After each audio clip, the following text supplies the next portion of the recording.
नमस्कार दोस्तों, आप सब कैसे हैं। उम्मीद करता हूं कि आप लोग बहुत बढ़िया होंगे और आप सभी की पढ़ाई भी बहुत अच्छी से चल रही होगी। तो आज हम लोग क्वेश्चन करने से पहले थोड़ा पिछला जो है उसको रिवाइज करते हैं, क्योंकि उस क्वेश्चन में उसका यूज होने वाला है। तो वो आपका रिवाइज करने वाला जो टॉपिक है ये आपका व्यापक रूप है। ठीक है, तो व्यापक रूप का जो ये व्यापक रूप है और इससे जो फॉर्मूला आया था वो मैंने बता दिया है, ये है। ठीक है, तो व्यापक रूप पे हमें बात करनी है। जैसे आपको पहले भी मैंने बता रखा है कि अगर दूसरा पद बोले यानी a2 का मतलब दूसरा पद, तो हम लोग इसको किस प्रकार से लिख सकते हैं, a प्लस डी।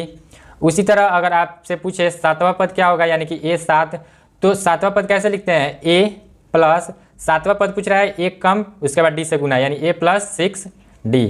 इसी तरह अगर आपसे 10वां पद पूछे तो क्या लिखिएगा, a प्लस एक कम यानी कि 9d। अगर इसी तरह आपको a 50वां पद, जो कि अभी इसका यूज नहीं होने वाला है लेकिन बता देता हूँ, अब इसको आप लोग भी कर सकते हैं कि a 50 क्या होगा, a प्लस एक कम यानी 49d। तो देखिए ये जो कंसेप्ट है इसका यूज़ हम लोग करने वाले हैं नेक्स्ट क्वेश्चन में। ठीक है, तो इसलिए आप लोगों को ये आना चाहिए। और व्यापक रूप तो हमारा ये है, जैसे अगर कोई भी हमें पद निकालना हो तो क्या करेंगे, a प्लस जो पद पूछा जाता है उससे एक कम करके d से गुना कर दीजिएगा। ठीक है, तो बढ़ते हैं नेक्स्ट क्वेश्चन की तरफ। तो नेक्स्ट क्वेश्चन जो है 3 नंबर क्वेश्चन है। इसमें क्या कर रहा है, निम्नलिखित समांतर श्रेणी में रिक्त स्थान यानी कि बॉक्स के पदों को ज्ञात कीजिए। ठीक है, तो इसका हम लोग फर्स्ट क्वेश्चन लेते हैं। फर्स्ट क्वेश्चन में थोड़ा ध्यान से देखिएगा कि इसमें क्या हो रहा है कि आपका पहला दिया है, दूसरा नहीं दिया है और तीसरा फिर दिया है। ठीक है, तो पहला दिया है, पहला का मतलब कि a आपको दिया है, a आपका दिया है 2, और तीसरा को हम लोग कैसे लिख सकते हैं, a3 लिख सकते हैं, a3, और a3 को a प्लस 2d लिख सकते हैं, a प्लस 2d। और ये किसके बराबर है, तीसरा पद 26 ही ना है, तो ये 26 के बराबर है। ठीक है, ये कितना के बराबर है, 26 के बराबर है। अब देखिए इसमें अगर d दिया रहता तब तो हम लोग आसानी से निकाल सकते थे कोई भी पद, लेकिन इसमें d नहीं दिया है, सीधे आपका दिया है पहला पद और तीसरा पद दिया है दूसरा पद हमें निकालना है। अब देखिए इसमें तो आपका ये वाला आसान है, आप कैसे इसको सॉल्व कीजिएगा। तो देखिए a का मान कितना दिया है, a बराबर 2 दिया है, इसमें बस आपको मान को रख देना है। तो a बराबर अगर 2 रखिएगा तो 2 प्लस 2 का 2 हो जाएगा और d का d हो जाएगा, क्योंकि d तो दिया नहीं है, बराबर 26। ठीक है, अब देखिए ये प्लस में है, इक्वल के दूसरे साइड जाएगा तो ये क्या हो जाएगा, माइनस में हो जाएगा, तो 2d का तो इधर आ जाएगा और 26 माइनस 2, फिर 2d बराबर 24। ठीक है, अब d बराबर क्या हो जाएगा, यहाँ पे 2 क्या है, गुना के रूप में है, तो इधर जब जाएगा यानी कि इक्वल के दूसरे साइड जाएगा तो क्या हो जाएगा, भाग में हो जाएगा, तो 24 भागा 2। ठीक है, यानी कि 24 में 2 से जब डिवाइड कीजिएगा तो क्या हो जाएगा, 12, यानी कि हमारा d क्या हो गया, d, इसलिए d बराबर क्या हो गया, 12। अब हमें जब d पता चल गया, ठीक है, d जब हमें पता चल गया तो हम कोई भी पद निकाल सकते हैं। तो हमें निकालना क्या है, दूसरा पद। ठीक है, तो a जब दिया है तो इसमें आप क्या करेंगे, d को जोड़ देंगे तभी आ जाएगा, यानी कि d को जब जोड़िएगा तो 12, d आपका 12 है और a कितना है, 2 है, तो 12 2 14 हो जाएगा। या आप ऐसे भी कर सकते हैं, दूसरा पद कह रहा है यानी कि a2 कह रहा है, a2, और a2 को हम लोग कैसे लिखते हैं, a प्लस डी, जहाँ पे a कितना है, 2 है, तो 2 प्लस d कितना है, 12। आप ऐसे भी कर सकते थे। ठीक है, दोनों तरह से आप जिसमें आपको अच्छा लगे वो आप तरीका अपना सकते हैं। अब नेक्स्ट क्वेश्चन जो है 2 नंबर। अब देखिए उसमें तो एक बॉक्स खाली था, आसानी से बन गया है, और उसमें a भी दे रखा था यानी कि पहला पद दे रखा था, लेकिन इसमें क्या क्या है कि पहला पद नहीं दिया है और तीसरा पद भी नहीं दिया है, दूसरा और चौथा दिया है, दूसरा पद और चौथा पद दिया है। ठीक है, आपको बस देखना है कि कौन सा पद दिया है। अब दूसरा पद दिया है यानी a2 कितना दिया है, 13, और ये क्या है, चौथा पद है, 1 2 3 4 चौथा पद है, यानी कि इसको a4 बराबर 3 लिख देते हैं। ठीक है, अब देखिए a2 को हम कैसे लिख सकते हैं, a प्लस डी लिख सकते हैं, a प्लस डी यानी कि 2 है तो एक कम करके d से गुना कर दिया यानी कि यहाँ पे 1 है। ठीक है, a प्लस डी बराबर कितना दिया है, 13 दिया है, और a4 को a प्लस 3d लिख सकते हैं, और ये किसके बराबर है, 3 के बराबर है। ठीक है, अब देखिए ये आपका समीकरण आप इसे मान सकते हैं, इसको मान लीजिए समीकरण 1 और इसको मान लीजिए समीकरण 2। ठीक है, अब यहाँ पे अगर आप लोगों को थोड़ा बहुत समीकरण आता होगा तो ये आसानी से सॉल्व हो जाएगा, लेकिन अगर आपको नहीं आता है तो समझने का कोशिश कीजिएगा, फिर भी समझ में ना आए तो टेंशन नहीं लेना है। आपको जब 2 चर वाले रैखिक समीकरण जो आपका चैप्टर है उसको करा दिया जाएगा, तो इसको हम लोग फिर से रिवाइज में इसको कर लिया जाएगा, ठीक है। यानी कि वन शॉट में इसको मैं करा दूंगा। तो अब हम लोग समझने का कोशिश करेंगे, यानी आप लोग समझने का कोशिश कीजिएगा। तो देखिए समीकरण 1 इसको मान लीजिए, समीकरण 2 इसको मान लीजिए, ठीक है। अब इसमें से हमें किसी एक को तो कटाना पड़ेगा, तभी तो हम 1 का वैल्यू निकाल सकते हैं। तो देखिए अगर हम क्या करें कि समीकरण 2 में से क्या करें, समीकरण 1 को घटा लेते हैं। तो यहाँ पे हम लिखते हैं कि समीकरण 2 माइनस समीकरण 1। आप यहाँ पे पूरा लिख सकते हैं कि समीकरण 2 में से समीकरण 1 को घटाने पर, ठीक है। आप लोग ऐसा लिख लीजिएगा और अच्छा रहेगा। तो यहाँ पे समीकरण 2 में से समीकरण 1 को घटाना है, तो समीकरण 2 कितना है, a + 3d बराबर 3 है, और समीकरण 1 कितना है, a + d बराबर 13 है। अब देखिए यहाँ पे भी क्या है, a है, और यहाँ पे भी a है। अब इसको हम कैसे कटा सकते हैं, आप चाहे तो d को भी कटा सकते हैं। तो d को कटाने के लिए क्या करना पड़ेगा, इसको बराबर करना पड़ेगा। तो यहाँ पे 3d है और नीचे d है, तो आप इसमें 3 से मल्टीप्लाई करके भी कटा सकते हैं। लेकिन अगर आपको यहाँ पे बराबर दिख रहा है तो फिर हमें मल्टीप्लाई करने से क्या फ़ायदा है, उससे टाइम हमारा वेस्ट होगा। तो इसलिए हम क्या करेंगे, ये भी प्लस में है और ये भी प्लस में है, तो इसको हमें अभी बताया हूँ कि इसको घटाना है, ठीक है। तो जब घटाना है तो जहाँ आपको प्लस दिखेगा नीचे वाले समीकरण में, वहाँ पे आपको माइनस रखना है। अब देखिए यहाँ पे अगर आप माइनस रखिएगा तो थोड़ा कन्फ्यूजन हो जाएगा। तो इसको क्या कीजिए, आप नीचे मान सकते हैं, जैसे कि ये प्लस में है इसको माइनस मान लीजिए, नीचे ये प्लस में है इसको नीचे माइनस मान लीजिए, ये प्लस में है इसको नीचे माइनस मान लीजिए, ठीक है। अब ये जो हो गया, और a + d ना होकर ये क्या हो गया, -a - d बराबर -13 हो गया, क्योंकि हम माइनस कर रहे हैं ऊपर वाले में से, ठीक है। तो देखिए ये तो प्लस a है और ये -a है, तो ये कट जाएगा, कट के मतलब घट के 0 हो जाएगा, तो इसको काट दिए। अब देखिए ये ऊपर क्या बच गया, 3d यानी कि 3d हो गया, और नीचे क्या हो गया, -d। तो 3d में से अगर 1d को घटा लीजिएगा तो 2d बच जाएगा, तो 2d बराबर, अब देखिए ऊपर क्या है, 3 है और नीचे क्या है, -13 है। ऊपर क्या है, 3 है और नीचे क्या है, -13। अब 3 में से -13 को घटाना है, तो क्या कीजिए कि बड़ा वाला में से छोटा को घटा लीजिए और बड़ा वाला का साइन रख दिया जाता है। तो बड़ा 13 है, तो 13 में से 3 को घटा लीजिए तो हो जाएगा 10, और 13 का साइन क्या है, माइनस, तो यहाँ पे माइनस लगा दीजिए, तो यहाँ पे हो जाएगा -10। अब यहाँ पे क्या कीजिएगा, d बराबर क्या हो जाएगा, इधर 2 गुना में है, इधर जब जाएगा तो क्या हो जाएगा, भाग में हो जाएगा, तो -10/2, इसको कटाएगा तो -5 आ गया, यानी कि d बराबर कितना हो गया, -5। अब हमें निकालना क्या क्या है, तो हमें a निकालना है और यहाँ पे a3 निकालना है, ठीक है। तो चलिए a निकालना है, तो हम क्या करते हैं कि इस d के मान को किसी भी एक समीकरण में रख लेते हैं। तो समीकरण 1 में ही रखते हैं, तो d बराबर क्या है, -5। समीकरण 1 में रखने पर, समीकरण 1 में रखने पर अब देखिए समीकरण a क्या है, a + d बराबर 13 है, a + d बराबर 13 है। तो a तो हमें निकालना है, तो a हो जाएगा, ठीक है, a हो जाएगा। फिर प्लस d कितना है, d -5 है, तो यहाँ पे लिख लीजिए -5 बराबर 13, ठीक है। अब a यहाँ पे या करके आप लोग लिखते चलिएगा, ठीक है। ये हमारा समीकरण 1 था, तो प्लस और माइनस हो जाएगा, 5 बराबर 13। फिर यहाँ पे a बराबर 13। अब इधर क्या है, -5 है, जब इक्वल का दूसरे साइड जाएगा तो क्या हो जाएगा, +5। तो a बराबर हो जाएगा 13 × 5 = 18। तो a का मान आ गया 18, a का मान क्या हो गया, 18। अब a3 आप लोग आसानी से निकाल सकते हैं, कैसे, तो देखिए यहाँ पे a3 कह रहा है, तो a3 को a + 2d लिखिएगा, a + 2d, जहाँ पे a का मान क्या है, 18 है, 18 + 2 का 2, और d का मान कितना है, d का मान -5 है, d का मान क्या है, तो यहाँ पे गुना -5। फिर इसको सॉल्व कीजिएगा तो 18 प्लस, अब देखिए यहाँ पे +2 है, यहाँ पे क्या है, +2 है, और यहाँ पे क्या है, -5 है, तो +2 × -5 तो हो जाएगा -10। तो यहाँ पे प्लस नहीं होगा, यहाँ पे होगा -10।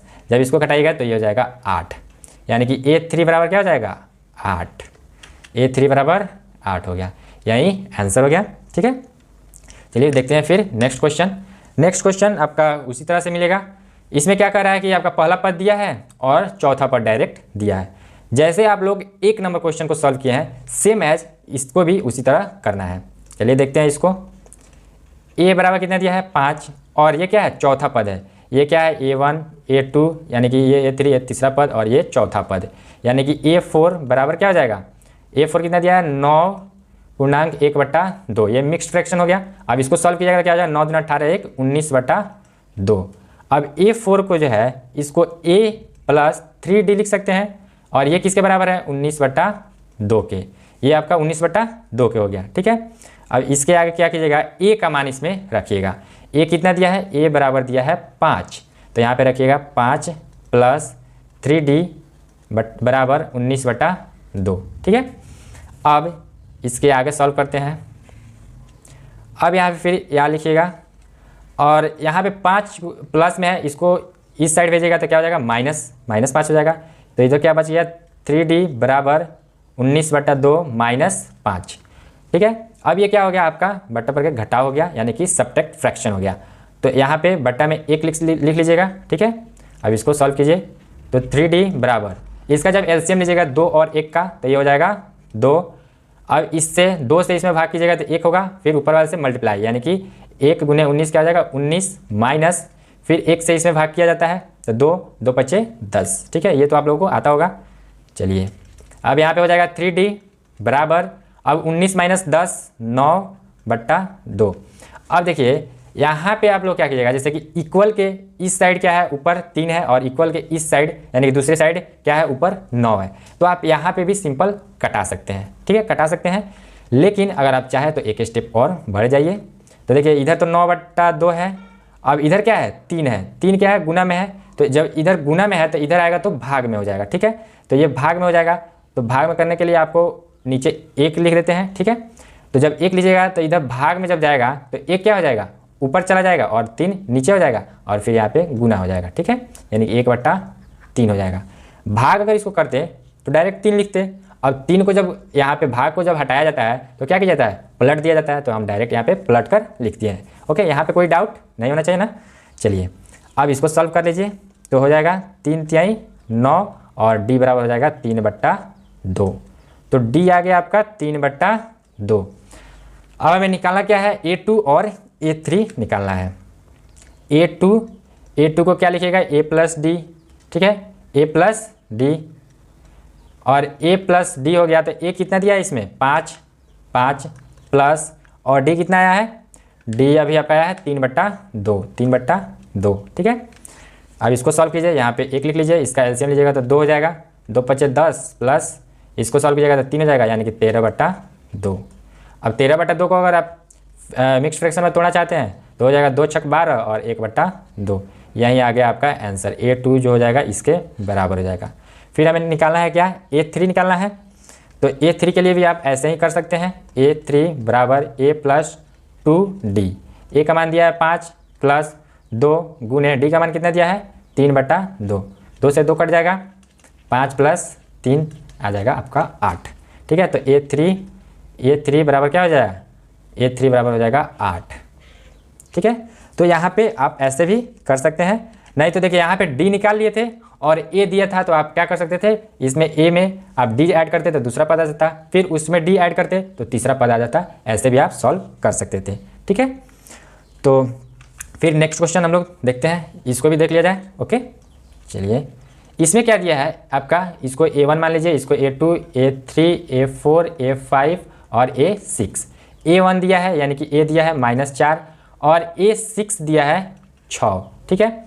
अब A6 जो है इसको A + 5D लिख देते हैं, कोई दिक्कत नहीं होना चाहिए, और ये बराबर है 6। अब इसको जब सॉल्व कीजिएगा तो A का वैल्यू कितना दिया है, -4 प्लस 5 गुने D बराबर 6, ठीक है। अब यहाँ पे -4 है, इसको उस साइड भेज दीजिए तो ये क्या हो जाएगा प्लस, सॉरी यहाँ पे क्या था, -4 था, जब इक्वल के दूसरे साइड जाएगा तो ये +4 बन जाएगा। तो इधर क्या बच जाएगा, 5D बराबर 6 + 4 हो जाएगा, यानी कि ये हो जाएगा 5D बराबर 10। तो D बराबर 10/5, ठीक है, क्योंकि इधर 5 गुना में था, इधर ला दिए तो क्या हो जाएगा भाग में, इसको जब कटाएगा तो हो जाएगा 2। अब देखिए यहाँ पे आ गया 2, ठीक है। अब हमें निकालना है A2, A3, A4 और A5।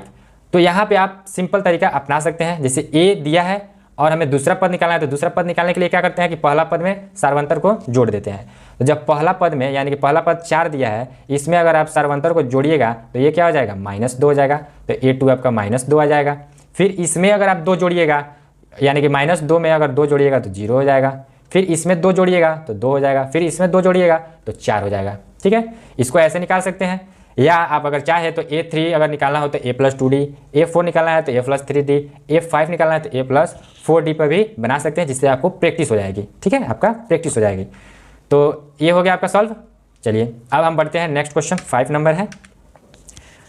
5 नंबर में देखिए 5 नंबर क्या कर रहा है, ये आपका A1 हो गया, A2 हो गया, A3 हो गया, A4 हो गया, A5 हो गया और A6 हो गया। दिया क्या क्या है उसको लिख लेते हैं। तो हमें दिया है A2 बराबर दिया है 38 और फिर दिया है A6 बराबर दिया है -22। अब A2 को हम लोग क्या लिख सकते हैं, A+D बराबर हो जाएगा 38। फिर उसी तरह इसको A6 को क्या लिख सकते हैं, A+5D बराबर हो जाएगा -22।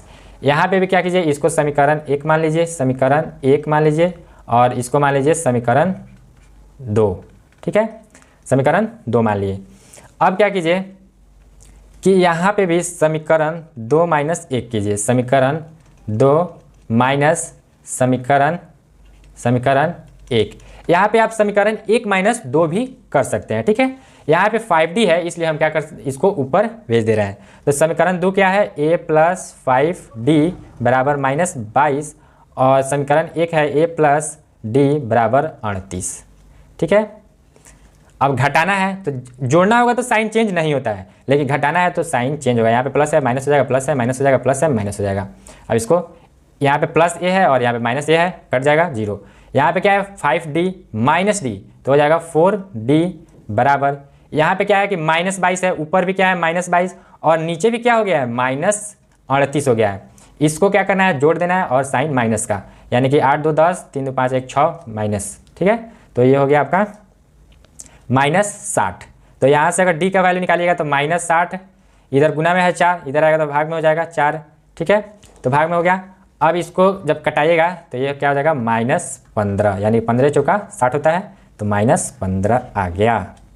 ठीक है, अब इसको D के मान को समीकरण 1 में रख दीजिएगा तो A का मान निकल जाएगा। ठीक है, तो A का मान निकालने के लिए समीकरण 1 में रखते हैं, यानी कि यहाँ पे लिखिएगा D का मान समीकरण 1 में रखने पर। ठीक है, तो समीकरण 1 में रखिएगा तो ये क्या हो गया, D का मान है -15 और A+D समीकरण है, तो समीकरण जो है A+D बराबर है 38। ये है आपका समीकरण। A का मान निकालना है तो A+D कितना है, -15 है बराबर 38। तो A -15 हो जाएगा, प्लस माइनस माइनस हो जाता है, बराबर हो जाएगा 38। तो A बराबर 38, 15 क्या है इधर है तो माइनस में है, जब इक्वल के अलग साइड जाएगा यानी दूसरे साइड जाएगा तो ये +15 हो जाएगा। तो A बराबर हो गया 8 5 13, 3 1 4 1 5, यानी A बराबर हो गया 53 हो गया ना। तो A1 जो हो गया 53 हो गया। ठीक है, अब दूसरा में अगर -15 जोड़ मतलब पहला में अगर -15 जोड़ रहे हैं तो 38 आ जा रहा है। इसमें अगर आप -15 जोड़े यानी कि आपका 38 है। तीसरा पद निकालना है तो दूसरा पद में हम D ऐड कर सकते हैं ना। तो देखिए दूसरा पद क्या है 38 है, अगर इसमें हम D को ऐड करें, D क्या है -15 है तो इसको ऐड करना है, तो 38 प्लस माइनस माइनस हो जाएगा 15। ठीक है, इसको घटा लीजिए तो हो जाएगा 3 और ये हो जाएगा 2, 23 हो गया। तो यहाँ पे हो जाएगा 23। फिर इसमें क्या कीजिए -15 जोड़िए, -15 जोड़ना यानी कि -15 को घटाना हो गया। ठीक है, तो यहाँ पे क्या कीजिए -15 घटा लीजिएगा तो 23 -15 क्या हो जाएगा 8 हो जाएगा। फिर 8 में से -15 घटाइएगा तो क्या हो जाएगा -7 हो जाएगा। और -7 में अगर -7 में -15 को जोड़िएगा तो -22 आ जाएगा। तो यही आपका आंसर हो गया। ठीक है, तो आज के लिए हम लोग रखते हैं इतना ही पे, और फिर अगले वीडियो में हम लोग नेक्स्ट क्वेश्चन करेंगे। ठीक है, तो आप लोग इसका प्रैक्टिस करते रहिएगा, जिससे कि आपको ये इसका मतलब अच्छा से प्रैक्टिस हो जाएगा, तो आप इसको आसानी से और भी आसान तरीके से सॉल्व कर सकते हैं। ठीक है, तो आज के लिए इतना ही, मिलते हैं फिर नेक्स्ट वीडियो में। जय हिंद, जय भारत।